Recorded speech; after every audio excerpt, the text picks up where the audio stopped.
안녕하세요. 김주갑의 경제부동산입니다. 구독, 좋아요 부탁드립니다. 우리나라 중앙에 위치한 세종아파트의 집값 폭락이 심상치 않습니다. 벌써 3억이 하락한 가운데 매물이 쌓이면서 호가는 3억 이상으로 나오기도 합니다. 세종 집값의 분기는 인근의 대전, 청주 등 충청권과 전국 5대 광역시는 물론 수도권까지 영향을 줄 것으로 판단합니다. 금리 인상이 몇 차례 유력하게 제기되는 상황에서 대선을 앞둔 정치권의 부동산 민심이 하락과 상승 중에서 무엇이 유리한지 저울질이 한창입니다. 보나마나 집값 떨어뜨려야 당선되지 않을까요? 상담 안내는 02-501-7554, 유료 상담은 010-3999-8808입니다. 전화 주십시오. 자, 심각한 현장 가볼까요? 세종아파트 3억 폭락, 집값 25일 발표로 오늘 발표. 자, 충격과 패닉에 빠진 상황입니다. 온 가족이 갈 곳이 없네요. 지금 길을 잃었어요. 자, 지금 이렇게 불쌍한 처지에 놓여있는 벼락거지 신세라 할지라도 냉정해져야 합니다. 그냥 아무거나 잡았다가는 평생 벼락거지가 될 수도 있어요. 자, 기회가 꼭 옵니다. 자, 이제 세종아파트 3억 폭락. 대략 크게 봐서는 거래가로는 2억, 매물가로는 3억 이렇게 생각하시면 돼요. 자, 6주 연속 집값이 하락되고 있고 대전, 청주 지방 하락의 어떤 분기점이 될 가능성이 크겠죠. 가재마을 9단지 자 96제곱미터가 9.5억에서 7.5억 정확하게 2억이 빠졌네요. 자, 매물은 더 밑으로 나와 있습니다. 새뜸 4단지 30평대가 10.4억이 9.2억 역시 1억 훨씬 넘게 빠졌네요. 세종시가 이렇게 지금 전국에서 이렇게 빠지는 곳 없어요. 세종이 도시는 작아도 작년에 잘 한번 보세요. 세종 행정수도 이전으로 세종지값이 폭등하는 바람에 이게 기점이 됐어요. 일부러 집값 띄우려고 그 정치인, 민주당 정치인들이 한 거예요. 그 사람 잡아야 돼요. 알았어요? 저는 그렇게 봐요. 세종시 집값 띄워버리니까 자, 그동안에 집값이 계속 빌빌빌거리던 부산, 대구, 울산, 광주 다 띄워버리는 거예요. 대전까지. 정말 틀렸는지 한번 보세요. 세종이 시작점이 됐죠. 근데 이제 또 이번에는 거꾸로 세종이 떨어지기 시작했네요. 너무 거품이 심해요. 제가 보기에는. 행정수도 이전도 들까 말까 하고 자, 지방집값 대세 하락의 분기점을 만들 가능성이 높습니다. 거기에다가 금리 인상 이런 것까지 더해지면 거품이 추락하겠죠. 자, 집값 거품 폭발한다. 지금 이렇게 생각하시면 돼요. 집값이 거품이 많이 형성돼서 폭등을 했다면 이게 고통스러운 게 아니라 이 거품이 올라온 이유가 있을 거 아니에요. 그럼 그 원인 때문에 폭락을 하는 거예요. 아무 이유 없이 집값이 뛰었다면 문제가 되죠, 그건. 그리고 이 집값 뛴 게 자연스러우면 그나마 덜 떨어지는데 인위적으로 끌어올렸다면 이건 훨씬 더 위험합니다. 보세요. 자, 지금 집값 거품 올라간 가장 큰 1등 공신이 투기꾼이 아니에요. 어느 정권에나 투기꾼이 있습니다. 저는 이렇게 봐요. 부동산 정책입니다.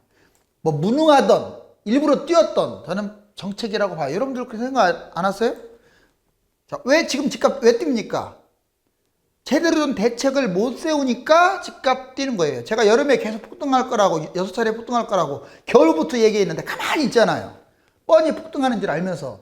아니, 그 생각도 안 갖고 있는 것 같아요. 그냥 출근하고 아침에 옷 입고 출근하고 퇴근하고 아침에 옷 입고 출근하고 퇴근하고 생각이 없어요. 그냥 월급 따박따박 들어오겠다.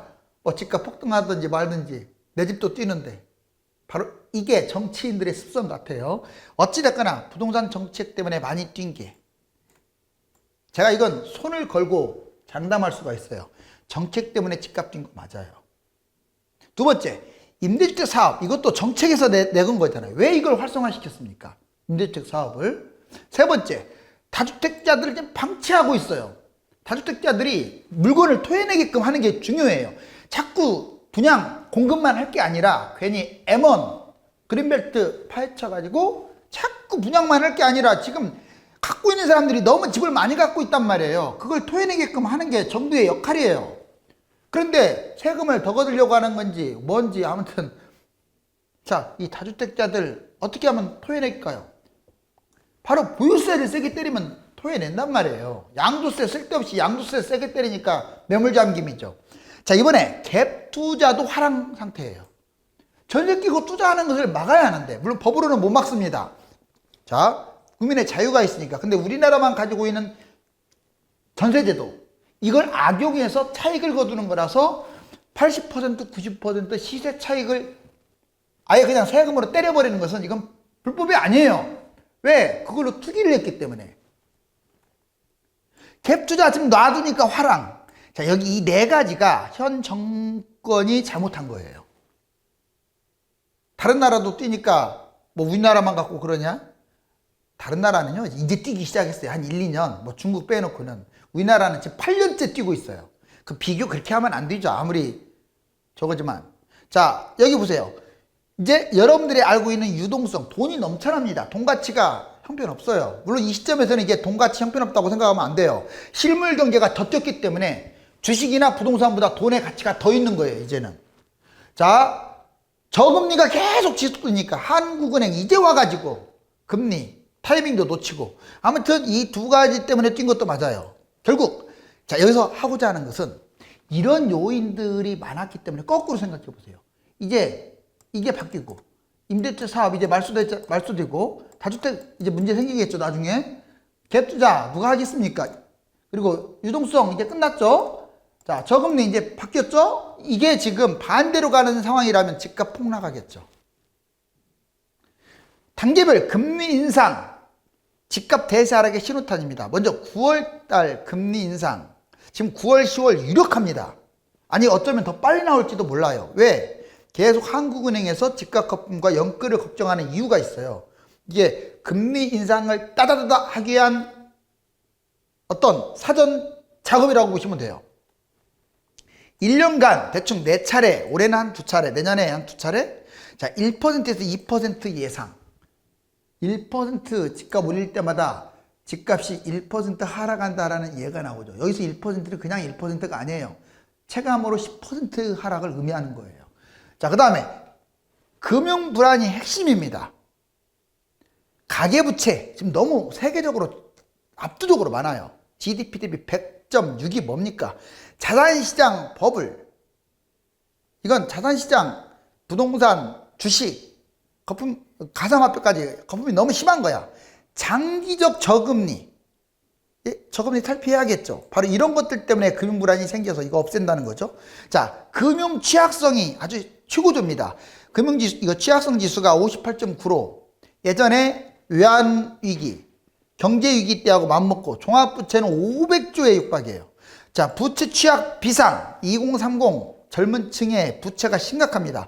자영업자들 마지못해서 지금 하는 사람들 많아요. 중소기업 적자, 그 다음에 집값 거품 폭락. 거품이 지금 세계 최강이라는 건 제가 말씀드렸죠. 서울이 도심 집값이 세계 2위라는 게 말이 됩니까? 자, 부실관리 마련. 지금부터라도 연착륙 시켜서 부실관리를 마련해야 한다. 30대 영끌이 지금 급증하고 있어요. 3년간 무려 30에서 40%가 꾸준하게 아파트를 매입하고 있는 거예요. 폭락장 최대 피해가 누구겠습니까? 이 부실 영끌이 되겠죠. 그래서 단계별로 금리 인상했을 때 이러한 문제점, 이게 바로 대세 하락의 신호탄이 된다. 2020년에서 21년 서민 아파트 상승 지속. 근데 안타깝지만 일단 세종 집값 하락과 금리 인상이 올해 하락으로 반전시킬 것이냐? 이거는 이제 썰이 많아요. 금리 인상을 세게 단행하고 그러면 의외로 올해부터 팍 떨어질 수가 있습니다. 그런데 냉정하게 제가 지금 폭락한다는 거 자꾸 저한테 시비 거는 사람들 많아요.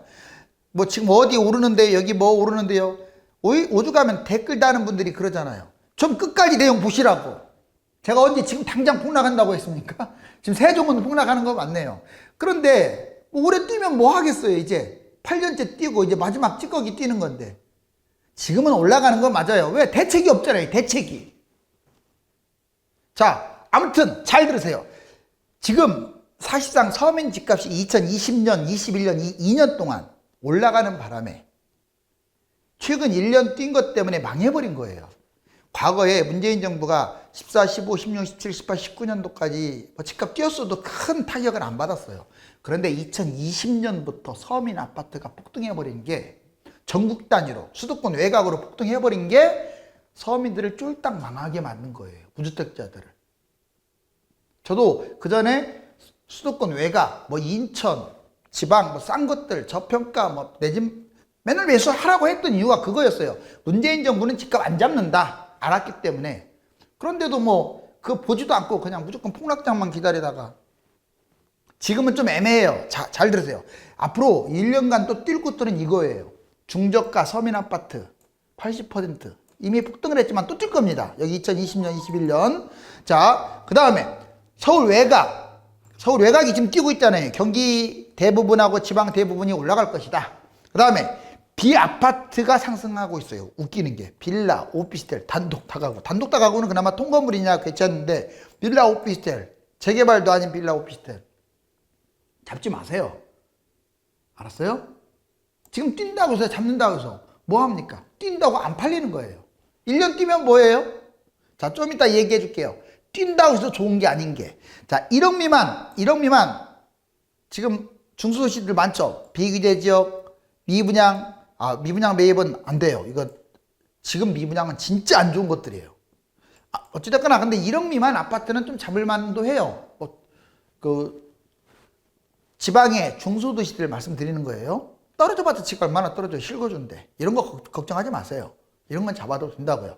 근데 전세가도 급등하고 월세 부담 증가하고 벼락거지 신세가 된 게 현재 상황인데, 자, 비아파트와 영끌, 갭투자. 다음 세 가지는 조심하세요. 아파트 아닌 건 조심하고, 영끌, 빚을 왕창 짓거나 아니면 전세 끼고 투자하는 거, 별로 영향가도 없을 만한데 전세 끼고 투자하는 것은 조심하라고요.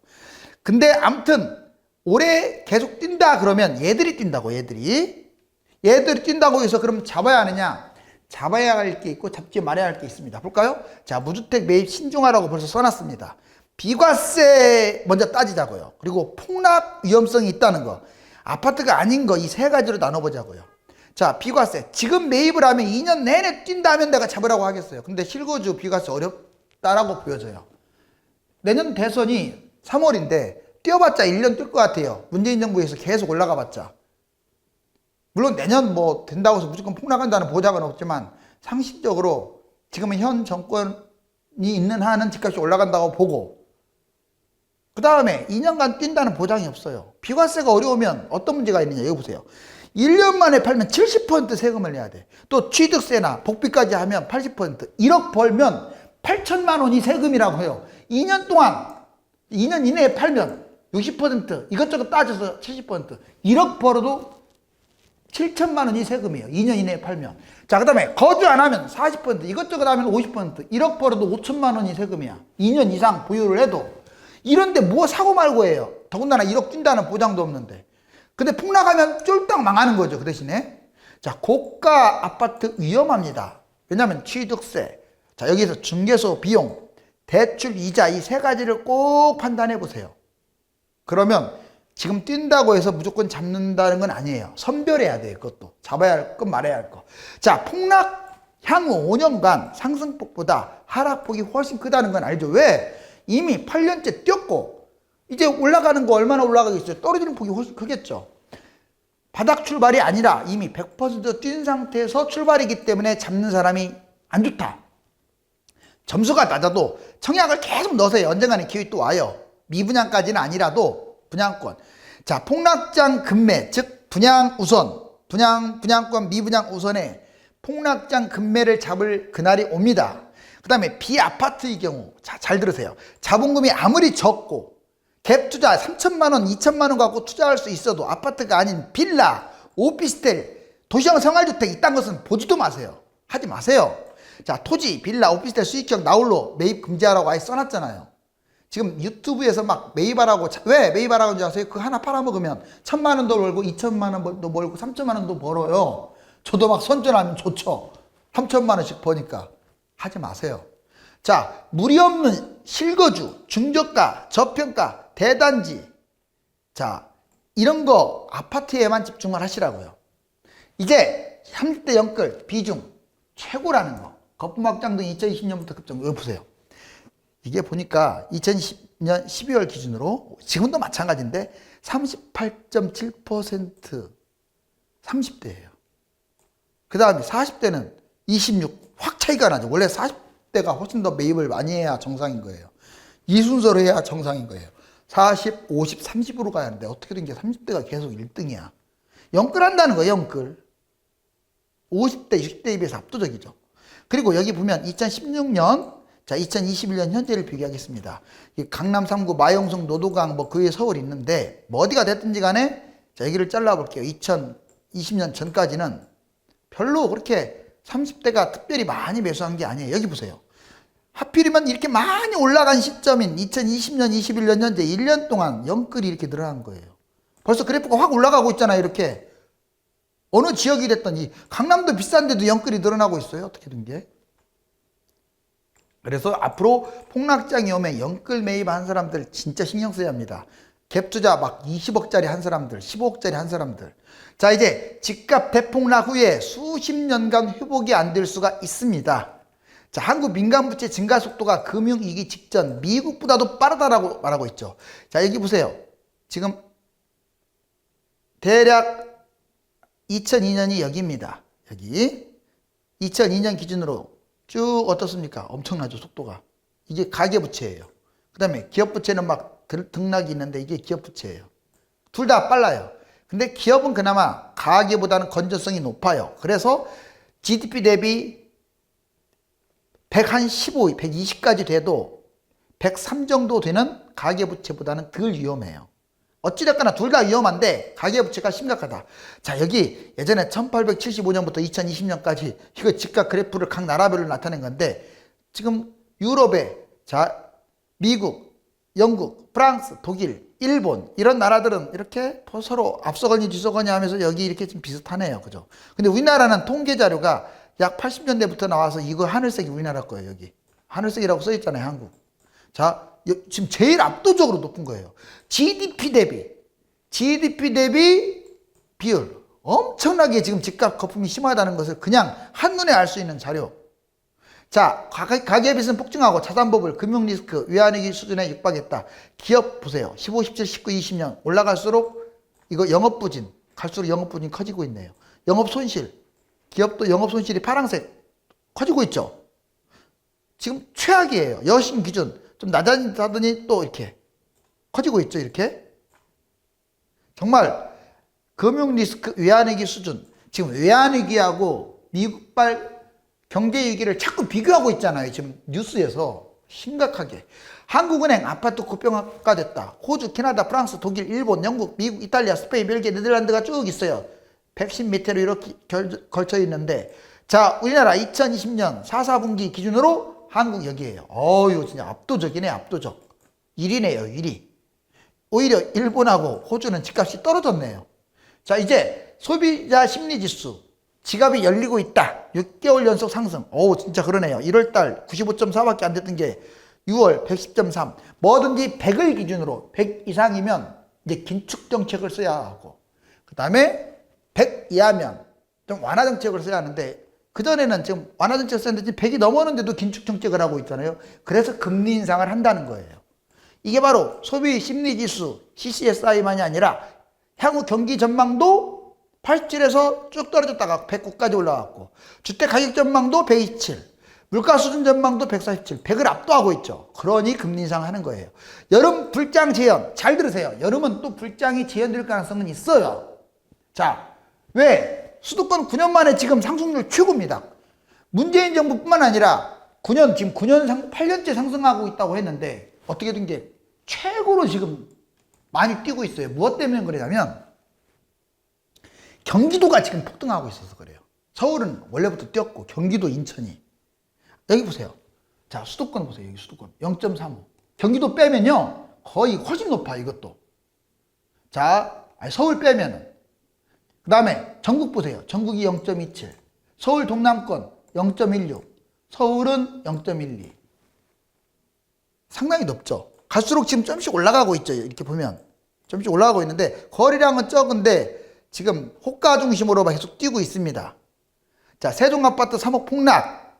오늘 발표된 금리 인상. 자, 이 아주 충격적인 발표입니다. 지금 온 가족들이 마지막, 자, 매입을 못해서 이렇게 도장인데 아파트에 꽉 찍으려고 합니다. 찍지 마세요. 알았어요? 기다리세요. 진짜 저가 아파트, 실거주 이런 것은 뭐 괜찮다고 했는데 서울에 저가 아파트가 어디 있습니까 지금? 지금은 집값이 언제까지 오르고 얼마나 상승을 하느냐가 중요하지 않아요.